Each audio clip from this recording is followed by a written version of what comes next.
eegaysaa waxa weeye halkan ilaahay subxaanahu watacaala makaana looma nisbeeyo halkaasuu fadhiyaa lama yidhaahdo dhulkoo dhan buu wada joogaana lama yidhaahdo cilmiyan bay too cilmigiisaa wada gaadhaye ilaahay makaan looma nisbeeyo oo halkaasuu fadhiya halkaasuu jooga lama yidhahdo maxaan loo odhanaya dee makaanka iyo zamaankaba isagaa abuuray huwa khaaliqulmakaani wazamaan makaanka isagaa abuuray zamankana isagaa abuuray wuxuu ilaahay jiray cirkoon jirin buu jiray dhulkoon jirin buu jiray cirkoon jirin buu jiray dhulkoon jirin buu jiray marka waxa kaaga filan ilaahay wuxuu jiraa halkii uu jiray cirkan iyo dhulkan intaanu abuurin bal aqoonta culimadii salafka saalixiinta ay qabansiin jireen eeg cirkan iyo dhulkan mar dambuu dhigay alla weynuhu waxa uu jiraa halkii uu jiray intaanu alkumin intaanu unkin iyaga unkin intaasaa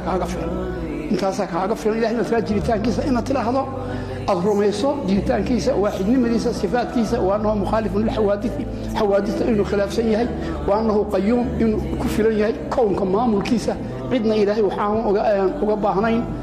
intaasaa kaaga filan waa baxi weyn oo ballaaran oo culummadu aad bay uga hadlaan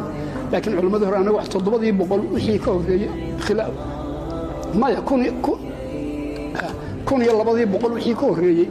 waxaan ma hadalladani maba jirayninba